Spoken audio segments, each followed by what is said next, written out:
क्योंकि देवताएं तो सदैव आत्मिक स्थिति में सत्य में स्थिर रहते हैं।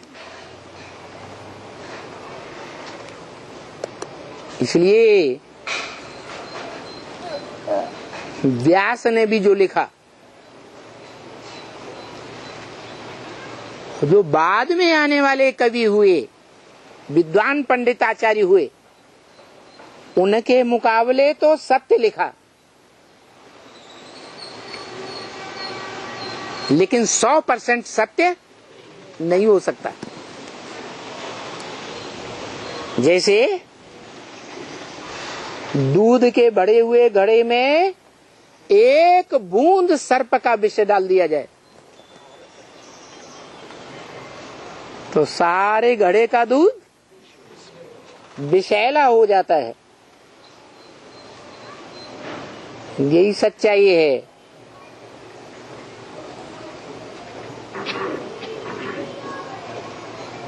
कि उस सच्चाई को कोई मनुष्य मात्र नहीं पकड़ सका। जो सच्चाई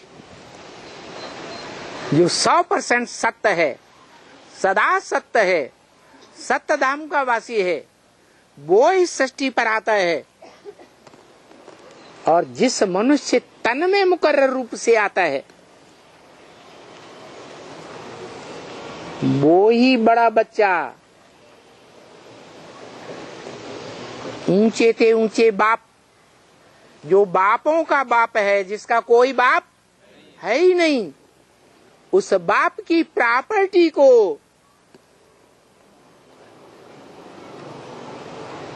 सबसे जास्ती महत्व देता है।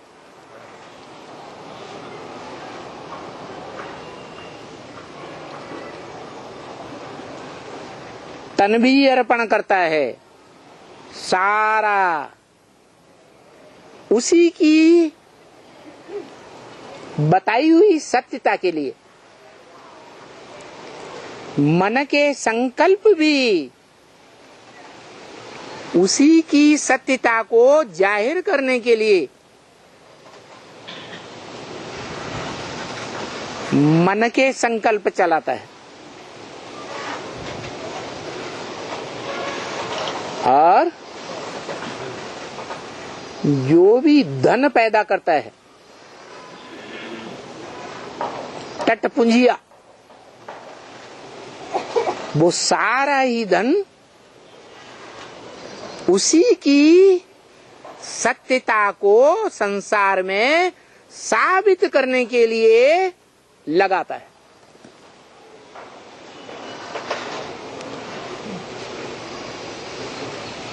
सारा समय भी,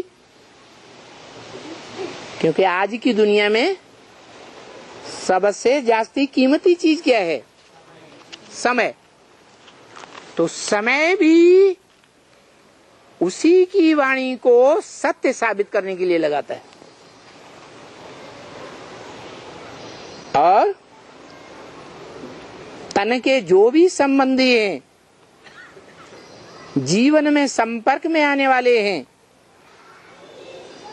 उनकी भी सारी शक्ति उसी को सत्य करने में लगा देता है। भले जीवन भर उनसे युद्ध करना पड़े। किनसे? संबंधियों से, संपर्क में आने वालों से। सच्चाई के लिए जीवन भर युद्ध करता है। इसलिए बड़ा बच्चा कहा जाता है। जो बड़ा बच्चा बाप की प्रॉपर्टी क्या है? ज्ञान धन। जो दुनिया का सबसे बड़ा धन है।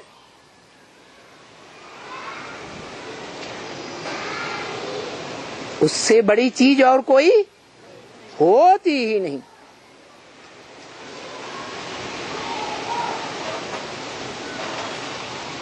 जो गीता में भी बताया, क्या है? नहीं ज्ञान सदसम पवित्रम इह, इस संसार में विद्यते। इस संसार में जो ज्ञान धन है ईश्वर का दिया हुआ, महेश्वर का दिया हुआ, परमेश्वर का दिया हुआ, उससे बड़ी चीज और कोई होती ही नहीं। इसलिए वो वेदवाणी में भी कहता है ब्रह्मा द्वारा, ब्रह्मा मुख के द्वारा, कि ये ज्ञान रतन ही तुम्हारे जन्म जन्मांतर के लिए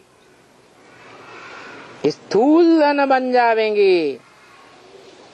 क्या कहा है? जो वो ज्ञान रतन देता है, जो वो सच्चाई देता है, वो सत्य की शक्ति, जो भी आने वाले षष्ठी चक्र में मनुष्य मात्र के जन्म हैं, उन जन्मों में जो मनुष्य आत्माएं इस शूटिंग पीरियड में, रिहर्सल के समय में, रिकॉर्डिंग के समय में वो सत्य ज्ञान अपने जीवन में धारण करती है, दूसरों को धारण कराती है,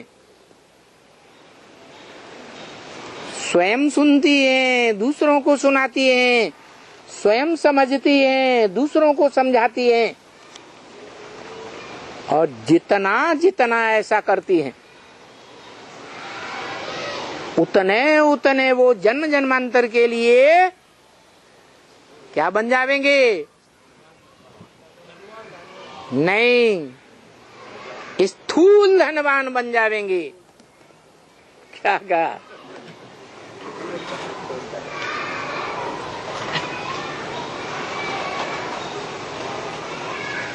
तो साबित हुआ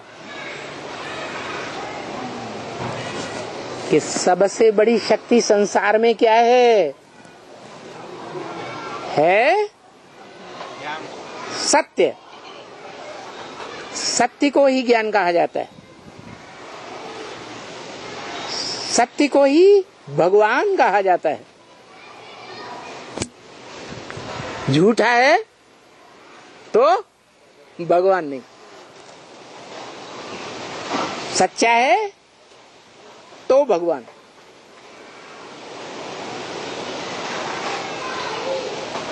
ऐसा भगवान जिस सत्य में से ये सारा संसार उजागर होता है, सत्य की दुनिया बनती है, सतयुग, और वो ही सत्य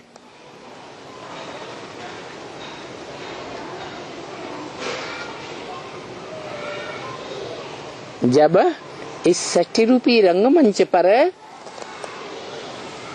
देहभान वाले आते हैं, देह अहंकारी धर्म पिताएं आते हैं,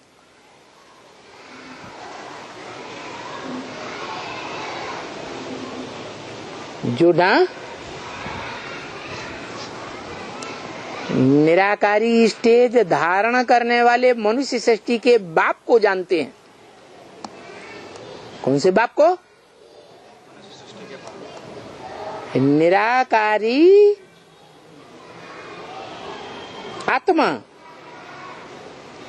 और निराकारी आत्मा जो जन्म जन्मांतर साकार देह धारण करती है,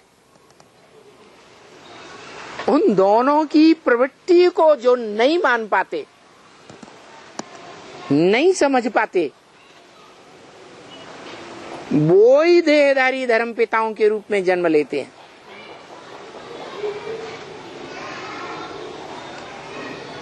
क्योंकि बाप और बाप के प्रैक्टिकल पार्ट को नहीं जानते। जो प्रैक्टिकल पार्टधारी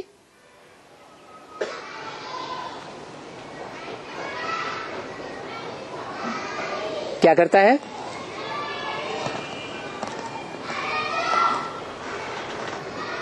सत्य धर्म की स्थापना के निमित्त बनता है। निमित्त माने साकार।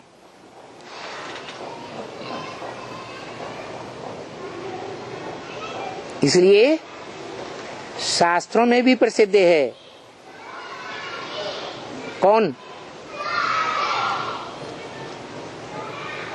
वो धर्म पिता जिसके नाम पर सत्य सनातन धर्म स्थापन हुआ, उसका नाम पड़ता है ब्रह्मा का बड़ा पुत्र सनत कुमार।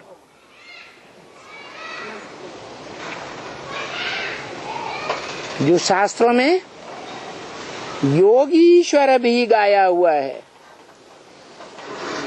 ज्ञानेश्वर के साथ साथ, माने ज्ञानियों का भी ईश्वर और योगियों का भी ईश्वर। योगियों का कंट्रोलर, योगियों पर शासन करने वाला, स्वयं योगी होगा या नहीं होगा? है स्वयं योगी पहले, बाद में बच्चे नंबर बार। वो है मनुष्य सृष्टि का बाप, जिसको इस सृष्टि के देह अहंकारी सभी धर्म पिताओं ने माना है। जो धर्म पिताएं ग्रेट फादर्स कहे जाते हैं, परंतु उन